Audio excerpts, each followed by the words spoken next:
Look out! Bumblebee! Bumblebee! It's a bumblebee! All right.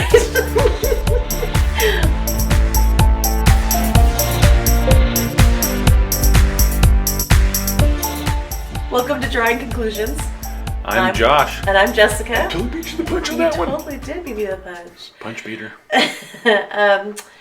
Today we are reviewing Bumblebee, as you might have guessed from that ridiculous intro. Josh, what did you think of this? Okay, so this is the 6th Transformers movie, in case you didn't know that. Okay, there's been 6 of these things. And it's a prequel / maybe a reboot. Reboot. Yeah, reboot. I can't talk, apparently, not today. Anyway, so what do you think of this movie, Joshua? Well, I actually like this movie. I was very stunned.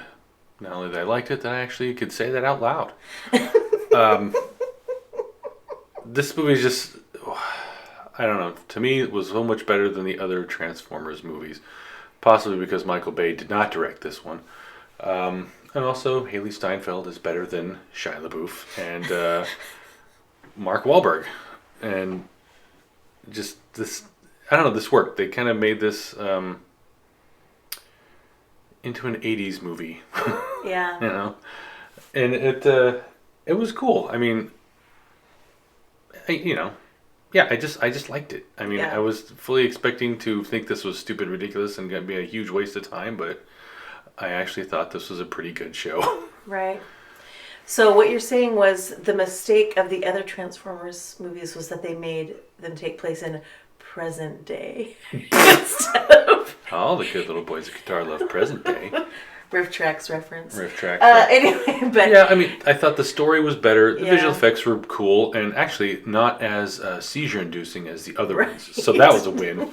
What did you think about this show? So yeah, like you, I was surprised that I liked it. I was not excited about seeing the movie. No.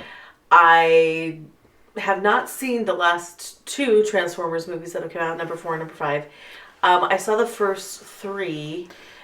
I saw the second 2 under duress because I hated the first one so much. They're not good movies. And so I was not expecting much at all from this.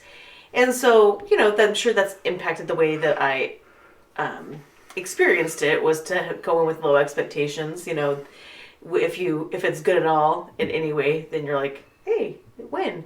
Yeah. But I do think, it was a fun movie. It's not a serious movie by any means. I mean, it's a Transformers movie, right? So it's not a serious movie. It's a lighthearted action, film, but that has some heart in it, definitely has humor in it. Right. A good performance by Hailee Steinfeld. It's got a great soundtrack. The visuals are actually pretty good. You can actually tell what's happening in the action sequences. Right. They don't give you a headache. The opening sequence that takes place on Cybertron was pretty cool, actually.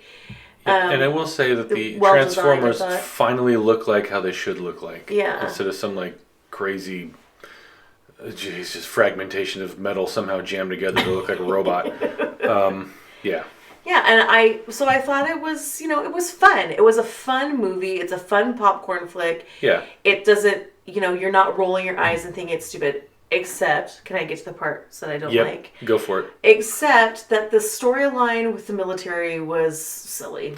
Very cliched. Yeah, it was very cliched, very unrealistic, and John Cena's performance was very uneven. And he seems like a very likable guy, Yeah.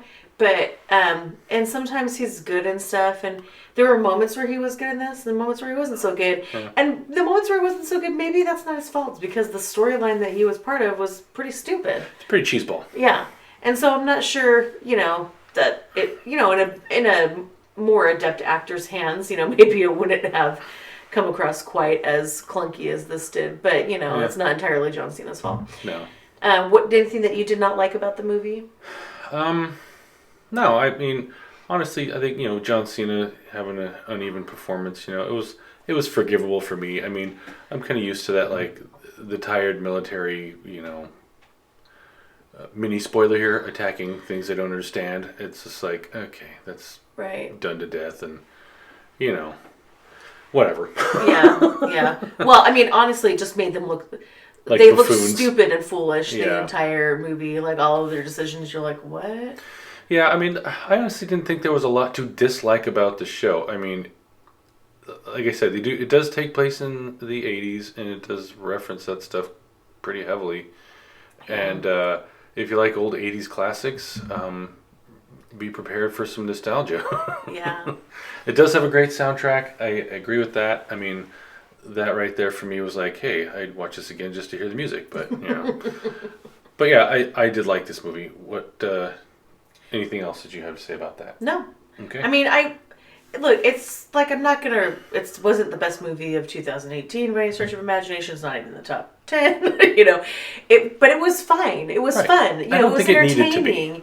You know, yeah, it was what it was. It was entertaining. It was far more entertaining and enjoyable to watch than Aquaman, for example. Ooh, you know, Aquaman. And which also, like, a movie like Aquaman should, you know, I think they were trying to go for a fun popcorn flick, but it was, well. Yeah. But this Bumblebee, I think, achieved that. It was a fun popcorn flick. It was, you know, fun action.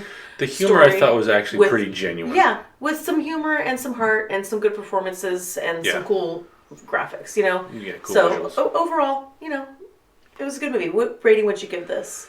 I would give this 3.5 Autobots out of 5 Transformers. Whatever. This is definitely the best of the Transformers films by a long shot. And like, I hope really we speculated earlier, is this a prequel or a reboot? It's possibly both. I'm really hoping for reboot. I like the direction they're going with this. I would recommend seeing this, and I would watch this again. Yeah, for sure. I thought it was pretty good. So, Josh, tell us about this picture that you did for Bumblebee. Well, I just did like a quick portrait of Hailee Steinfeld and a 70s era Beetle. Yeah. And doing this in watercolor on a smoother watercolor paper and going back over that with Prismacolor pencils to do highlights and some texturing and things like that. It was a lot of fun. I'm really enjoying this. It's similar to the last one we did with Mary Poppins Returns. So, hope you all enjoy it. Yeah. So that's it for this edition of Drawing Conclusions. Thanks so much for joining us. Josh, what should they do now? Well, first, they should like this video. Yeah. Second, they should subscribe. It's free. Free subscription! Free subscription! And what else should they do after that? They should comment on the video. Yes. Because we welcome comments. Hermits. You're lonely. I have video games. I'm good. We're just lonely hermits in our house. We need comments. That's not true, but it's funny. Not true. They should comment and they should share. Yes. And they should check out Patreon. Yeah, Patreon's got our spoiler-filled podcast called The Drive Home. Yep. So check that out. And yeah, do that. Okay. Bye. Bye.